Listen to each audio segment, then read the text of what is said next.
Dictation 90 शब्द प्रति minute. 5 second बाद शुरू। एक तस्वीर देखी। उसमें एक किसान और एक पुलिस का जवान आमने सामने है। पुलिस वाले की लाठी उठी हुई और किसान की देह उस लाठी के इंतजार में है। जवान को सरकारी आदेश मानना होता है, लेकिन दिमाग तो उसी का तय करेगा कि लाठी से चोट कहाँ करनी है। उठी हुई लाठी के सामने कोई शौक से नहीं आता। किसान तो कतई न आए, पर आना पड़ता है। अपने देश में कृषि की बात सार्वजनिक रूप से तब ही होती है जब बड़ी संख्या में किसानों की आत्महत्याएं हो रही हों। अपनी मेहनत से तैयार फसल की उचित कीमत तय करवाने के लिए वे सड़क पर आ जाएं, वरना उनकी उपस्थिति सार्वजनिक जीवन में है ही नहीं। हरियाणा के पीपली में शुरू में किसानों को प्रदर्शन की अनुमति नहीं मिली तो वे चक्का जाम कर रहे थे। सरकार ने किसानों पर लाठी चलवा दी। किसानों का यह प्रदर्शन उन 3 अध्यादेशों के खिलाफ है जिसके लागू होने के बाद पहले से ही अलाभकारी हो चली कृषि की और हालत खराब हो जाएगी। उन नियमों का सीधा असर किसानों पर पड़ना है। केंद्र सरकार के नए नियमों के हिसाब से व्यापारी मंडी से बाहर भी फसल खरीद सकते हैं।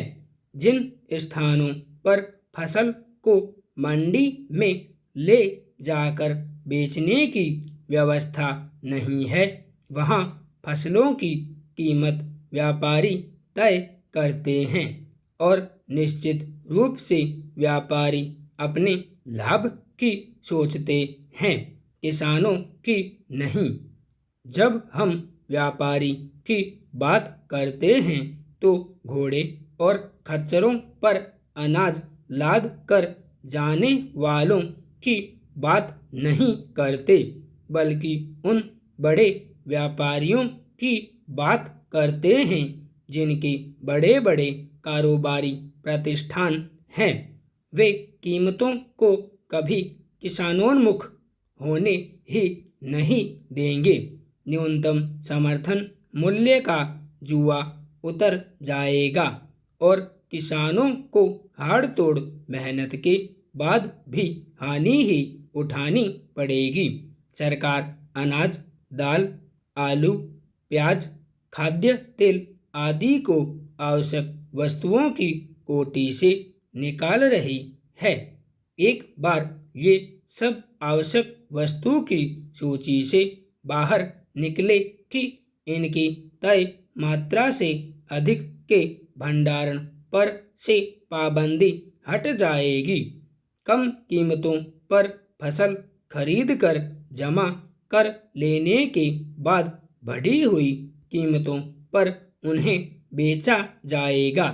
यह समझने के लिए कोई बहुत ज़्यादा मशक्क़त करने की ज़रूरत नहीं है। आज भी ऐसे भंडारण किए जाते हैं और जब कीमतें बढ़ती हैं और उनसे इक्का दुक्का विवाद होते हैं, तब सरकारें गैरकानूनी भंडारण पर कुछ बयान दे देती है और 1-2 छापे पड़ जाते हैं। अब भंडारण गैरकानूनी नहीं रहेगा तो न तो सरकार को बयान देने की आवश्यकता होगी और न ही छापा मारने की। किसानों को कीमत कम मिलेगी और उपभोक्ताओं से वसूली गई रकम सीधे व्यापार के बड़े खिलाड़ियों के हाथ में। सरकार बड़ी बड़ी बातें भले ही कर दे, लेकिन वह किसानों के हित के लिए ईमानदार नहीं दिख रही है। एक और बात है कॉन्ट्रैक्ट फार्मिंग यानी व्यावसायिक खेती की। इस तरह की खेती में बड़ी बड़ी कंपनियां कूद रही हैं, जो अपने बिक्री केंद्रों के लिए या तो खुद उत्पादन कर रही है या ठेके पर उत्पादन करवा रही हैं। इससे छोटी जोत वाले किसानों को न सिर्फ अपनी फसल औने पौने दामों पर बेचनी होगी, बल्कि कृषि से उनकी बेदखली का रास्ता भी साफ हो जाएगा। कृषि क्षेत्र लंबे समय से संकट से गुजर रहा है। इस शताब्दी की शुरुआत से ही किसानों की खराब हालत सामने आने लगी थी। बड़ी संख्या में किसानों की आत्महत्याओं को देखते हुए 2004 में सरकार ने MS स्वामीनाथन की अध्यक्षता में एक समिति गठित की थी। उस समिति ने 2004 से लेकर 2006 के बीच 5 रिपोर्ट सरकार को सौंपी। उनमें से 5वीं रिपोर्ट में न्यूनतम समर्थन मूल्य को निर्धारित करने संबंधी एक सूत्र की बात की गई थी। उसमें कहा गया कि न्यूनतम समर्थन मूल्य औसत लागत से 50% ज़्यादा हो। यह सूत्र खेती में लागत की व्यापक परिभाषा तय करता है। इसके तहत लागत उस खास फसल में लगी पूंजी, पारिवारिक श्रम और जमीन सहित फसल के लिए उपयोग में लाए अन्य साधनों के किराए को जोड़कर तय होती है।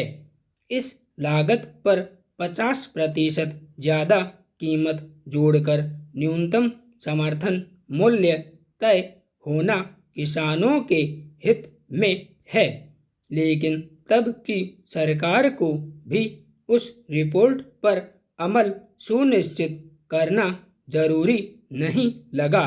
सोचता हूँ कि वह सरकार कब आएगी जिसकी प्राथमिकता में सबसे निचले पायदान पर खड़े किसान भी आएंगे।